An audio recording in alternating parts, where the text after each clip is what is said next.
Hi, welcome to part 4 of the African holiday that I'm on at the moment. It's been going fantastic and I hope you've enjoyed all of the vlogs that we've put up.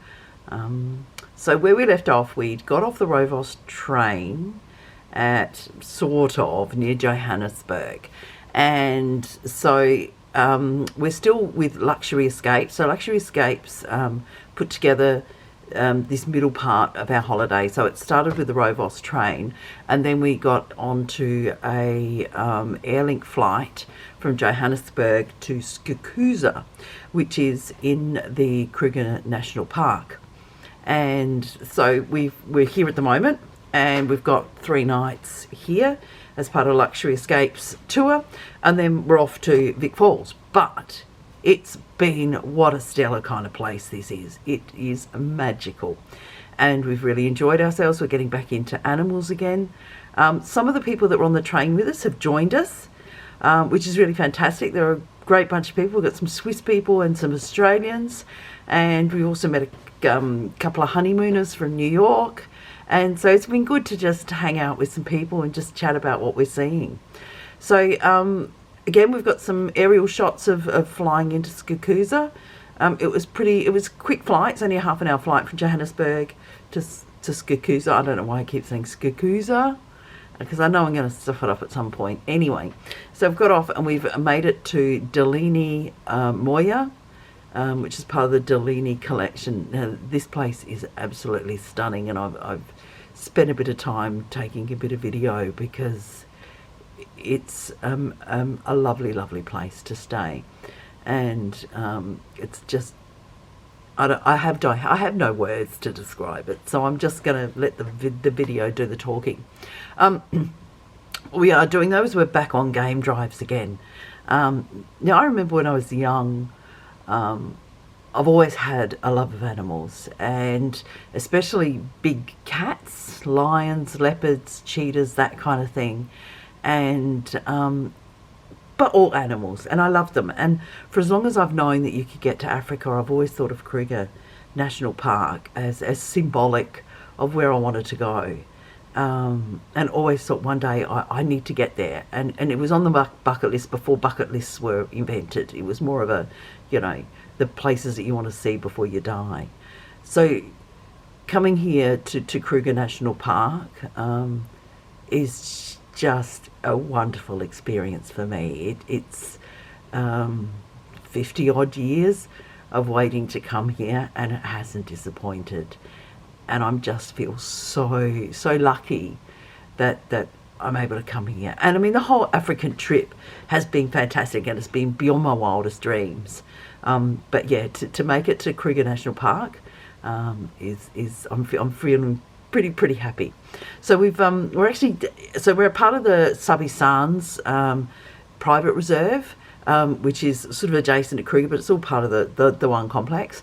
And so we've been really lucky on our game drives that we've got to see a rhino, which is the last of our big 5 that we need to see. And I'll do another vlog on the big 5, because I've got some great footage of some of those big 5 animals. We've also seen leopards again, and so it's just been really good. And again, there's lots of different animals. We've seen a new antelope called a Inyala. So again, every time we go out on a game drive, we see something different. So I hope you enjoy all of this footage.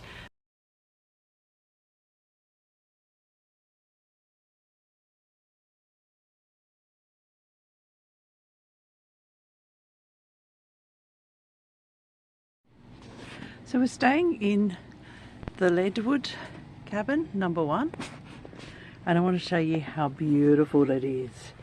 So first off, we come in to the beautiful lounge area, and the light's not super good, so I'll try and get somewhere where we can see. But we've got this beautiful, lovely big lounge, and then outside is the beautiful views. It's a dry riverbed at the moment. I don't know how often it gets filled up. We've got a lovely little riding desk there that we managed to trash. through then to the bedroom, and these all come down, all the netting and stuff. Again, we haven't seen too many mosquitoes, but yes, it's good to know. We've got a wardrobe area there. This is the stunning bathroom. It's got some vanity there, the big shower, and that beautiful bath that's just about to get filled up. We've then also outside, again, we've got these stunning views everywhere. We've also got an outdoor shower.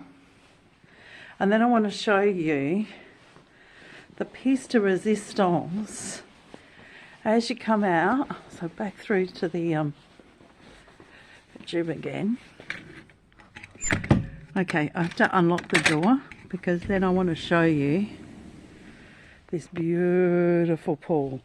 Now this is heated to 32 degrees. So again, I think I'm going to get into that tomorrow. We've still got these fantastic views of the riverbed. Now apparently the elephant do come along here. There's a lot of wildlife. The elephant do like to drink out of the pool, but we haven't seen it yet. So this is our beautiful spot, and we're at the Delini Moya Lodge.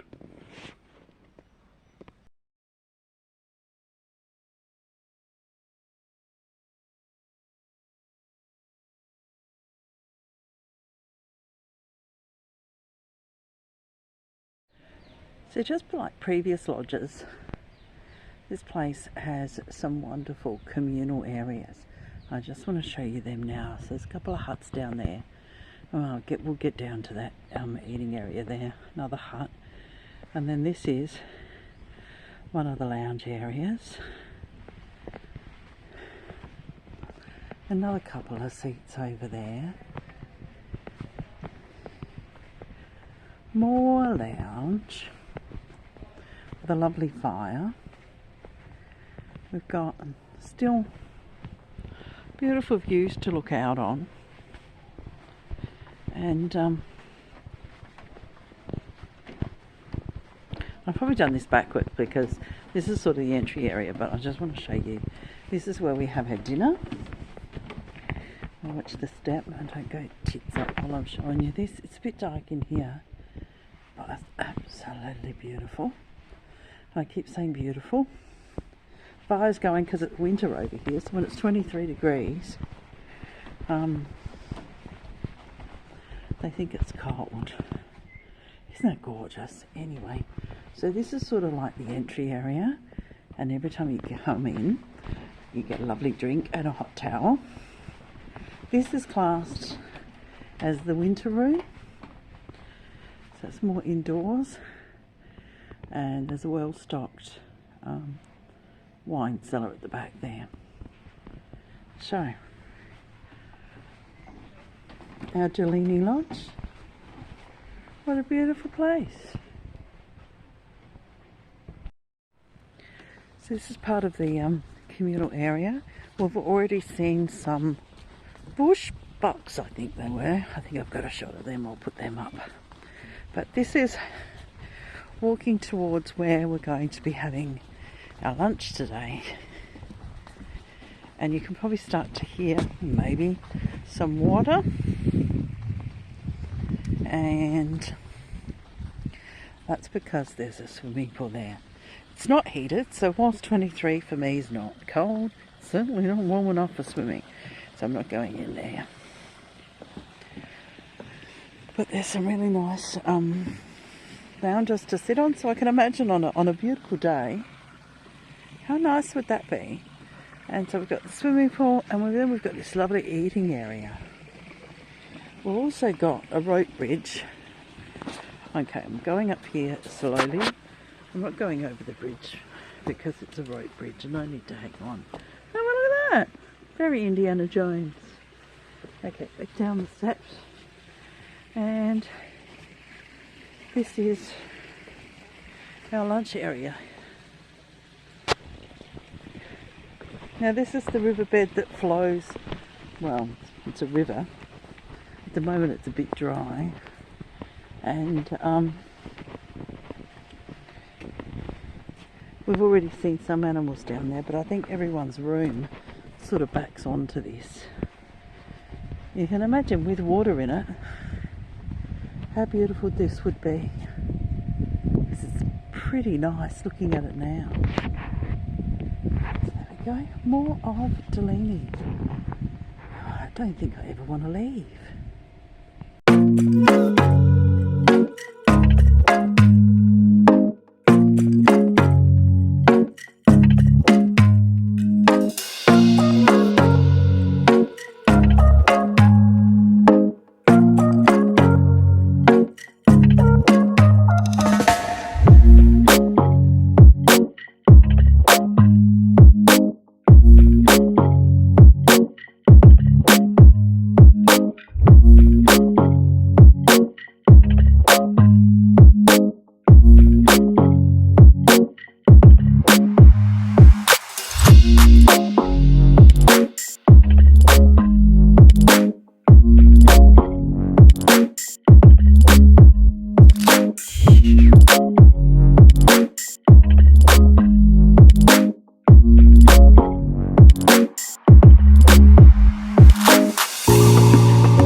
Hiya, we've moved on from Sabi Sands and we're now at Victoria Falls in Zambia, and this is just outside our hotel room. We've got the mighty Zambezi behind us. I don't know if you can see it, but I'll definitely try, and there's definitely going to be more footage of the mighty Zambezi River. The falls is just that away. Apparently it's a 10-minute walk. And so we're so super excited. We literally just got here probably about 10 minutes ago. So I just wanted to put a little footnote in about the Delaney collection. The Delaney collection was a fantastic place. Delaney Moya, where we stayed, absolutely stunning. But it's always important to remember that when things say they're all-inclusive, there's certain things that you know aren't. And it's things that you would expect. If you want to have a massage, then you know that you have to pay extra for that. You know that you are going to have to pay for some things, but for the most part, all the food and drink is all inclusive. So we've been having some wonderful time with the people on tour.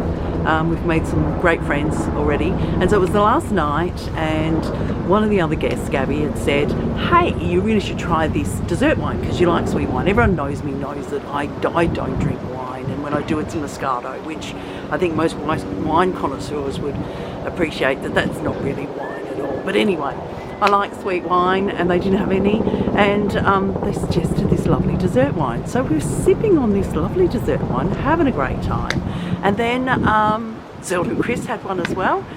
And it wasn't until we got the bill the next day, and we'd had some charges to our room.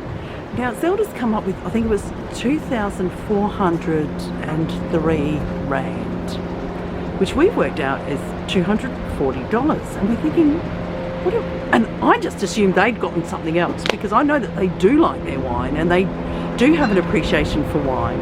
And we're on holidays. But then they were saying they haven't actually bought anything, and we worked out, well, someone told us it was the dessert wine. And so this dessert wine, 3 glasses, $240. So the glass was $80 a glass. Now, being that I'm not a wine connoisseur, what a waste on Lynn, because it was all right, but geez, it didn't taste like an $80, and I mean, we're talking liqueur glass as well, $80 liqueur glass. And then Chris complained this morning saying, and I think I left $40 in the bloody glass and didn't finish it. So we just went, oh my God. I mean, we are on holidays, c'est la vie, but I drank last night an $80 a glass dessert wine. Was it worth it? But hey, when in South Africa, do as the South Africans do, I suppose. So anyway, I'm going to get you some shots of this beautiful Zambezi River, because the bartender, I've propped this up on the bar, and the bartender's looking at me going, either order or get out of here, Lynn. So I'm just going to move it round. Thank you. Sorry, I don't know what you saw then, but I don't know if you can see that. Now, I can't remember what it's called. It's the river that thunders, or the fall that thunders, but basically that's Vic Falls. So right there is a massive, massive drop. This is the Zambezi River. Absolutely beautiful, and we're back up to lovely weather as well. Can't wait to show you guys some more of that. See ya. So this is where we're staying. So this is the Royal Livingston Hotel. There's some Impala there on the grass. These are all the rooms. The only trouble is I've walked out. I have no idea which one's my room. So we're going to have to be a bit of a peeping Tom and see which one has Ali in it or my stuff. Whoops.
Hi everyone, so that come to the end of another vlog. I hope you've enjoyed it.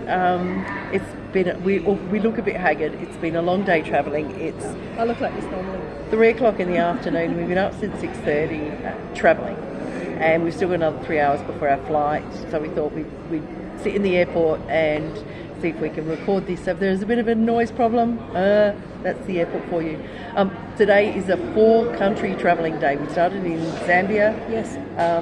Flew out of Zimbabwe, and we're now in South Africa.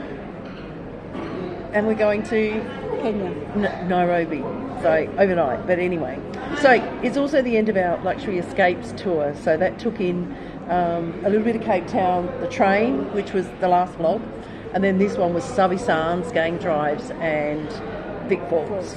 So they've been really, really good. We've seen lots. Sabi Sands was really fabulous. good. Really, really good. Lots of game drives, lots of different animals.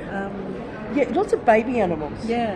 I think the thing that I'm going to take away, apart from the baby animals and the hyena and the leopard cub, was the night sky. So there was no moon for most of the nights, but that last night it was clear, and we could see lots and lots of stars. Southern Cross, because we always want to make sure we know how to get home. We taught the Americans. We taught a couple of Americans how to find the Southern Cross. I mean, it's useless for them when they get in the Northern Hemisphere, but hey, you know. Anyway, so sorry, just picking but up our what I did see, and I'd never seen. Oh yeah, Chris and Ali are coming. We lost them for a little bit, but it's okay. It's a small airport. So anyway, so we could see the gas of the Milky Way, not like those photos that that have heaps of exposure and everything else, but enough of the Milky Way to see that's what they turn into, and that was fascinating. It was really, really interesting. Have you ever seen that before? I don't think that once I think we had to go to Coffin Bay. It was a moonless night. We had to drive down to the national park, stop the car. You couldn't see your head in front of your face, but the stars were fantastic. So I guess it's all to do with light pollution. And it was stunning. There was no light except the stars. So that was really, really good. Yeah. So we met new friends. So on the tour there were some that joined us from the train to the Sabi Sands and then to Vic Falls, and we had a blast with them. A couple of Australians from Melbourne, but we didn't hold it against them, and a couple from Switzerland, they were a multicultural mother and daughter, but absolutely beautiful people, and we really had a ball. So there was only 8 of us, which was actually a really nice group. It's a good number. So we got on quite well. And we found that we then did a lot of things. Did lots of things together because we wanted to. So it was really, really nice. So we made new friends, and that was good. Vic Falls, I have no words for Victoria Falls. You've got to come here. I mean, we've taken some stunning photos, but I don't think they've done the place justice.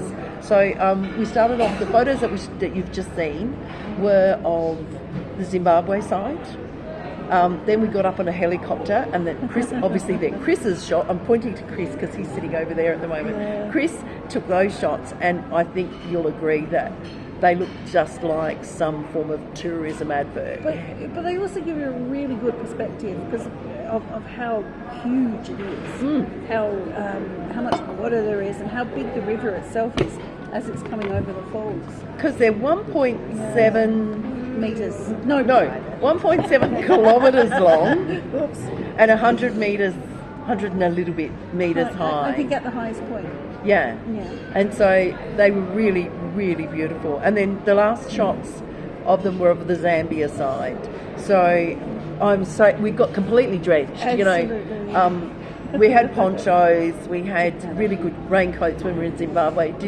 Didn't matter. We just got completely soaked. I think most of us are still walking around in damp shoes. Yeah, but it was just worth it. I think it's the little things of the holiday that make you laugh, make you smile. The border crossings. Oh dear. So we've had to leave Zambia because the best view of Vic Falls is in Zimbabwe. Of course, yeah. So we're just going to pause because the guy wants to take our order. Be 2 secs. Now I just paused that, and I've never done that before, so I don't know what the cut's going to be like or whether there is going to be any cut. But anyway, we had to go from so the falls are on the Zambian side, and we had to across into Zimbabwe. Because apparently the better views of the falls are in the Zimbabwe side. You get more. Yeah. So we leave Zambia, and it's 8 o'clock in the morning or something like that. So there's ridiculous amounts of trucks going across, and there's I don't know if you can hear the notification, so I'll just get a little bit closer. Anyway, so we go into Zambia, and it's a normal kind of brick building, and you go in and you come back out again. They stamp it to say, hey, you're going, when are you coming back, whatever. It's normal for people to just go over for the day, so it's not a problem. We then had to switch drivers to a Zambian to a Zimbabwe driver. Obviously it costs Oh no, did we? No, Yeah, we yeah. had to go.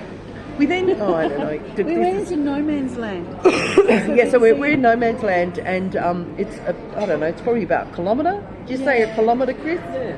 There you go. So it's about a kilometre of no man's land. They both look after it, but you do go over this beautiful bridge where you get to see a glimpse of the falls. Just a little teaser. And the monkeys use it to get across as well, the baboons. So then we had to go to Zimbabwe. Now this is completely different. Now we knew that we had to ask for a particular visa, and it was going to cost $45. And I asked the guy in the car, look, I've only got a 50. Will that be okay? Will they give us change? Oh yeah, not a problem. Okay then, in we go. Now you have to do it very precise. I mean, we waited for an hour, I don't know, and there didn't seem to be that many people, maybe 10 people ahead of us, an hour. And it was warm in there, and we're all getting a bit, what's going on? But you had to do it a certain way. You had to have your passport, you had to have the visa that you'd filled out, so the little formy thing that you got to fill out, and your $45. To me, putting it in the passport like that made it look like a bribe, but that's just me. So, and then you sort of surreptitiously hand it to the person behind the counter who looked miserable. I mean, it wasn't the same the next day when it was 6:30 in the morning. Maybe they just went asleep. But they all looked miserable in the Zimbabwe immigration office or whatever the hell it is, border crossing. Maybe it's not a very good job. So then Saki, I've surreptitiously put my 50 in, and now my guide who's helping us goes, well, it's 45. And I said, well, I told you I only had 50. And he said, you may not get these back. And I'm like, oh, so be it. But I thought I was going to get change. Anyway, so it all works out. And then the next thing you know, you don't know how long. And I think some guys just filling out a book of who's coming in and out. It's not, doesn't look very, as a record manager, I just wish they'd had digital records. But, not everyone can have digital records. Just bringing it back to work, because obviously it's been a while since I've been at work. Still thinking records. But yeah, so we managed to get across, and it was a lovely time, and you saw the beautiful footage that we had. But I didn't get my $5. They kept my $5. Someone in our tour group said they saw people, like the staff sort of slipping money into their shirts. I still don't understand why you thought you were going to get that $5 back. Which is just like 50. Oh yeah, what's it? Really nice hot chocolate. But in the meantime of me ordering this, they brought menus out, and Ali's found this gingerbread latte on the menu. So now I've got a little bit of food envy. It's mug and bean. Mug and bean in OR Tambo Airport. Yes. So that's it for now. I think we've certainly talked enough. We've shown you heaps. I hope you enjoy it. Again, if you have any questions, let us know. Oh, I've even got my Table Mountain t-shirt on that I got from Table Mountain, surprisingly. Anyway, we'll see you next time. We're now about to head up to Tanzania. That's how they say it over here. We've been saying it wrong all this time. I may even buy some Tanzanite. I priced some in the airport. Nice, lovely big pendant. It's about $33,000. Small chump change. Anyway, we're going to see you next time, where we'll be back more game driving and back with And Beyond. Yes. So we're in very safe hands with them looking after us. See you guys later. Bye.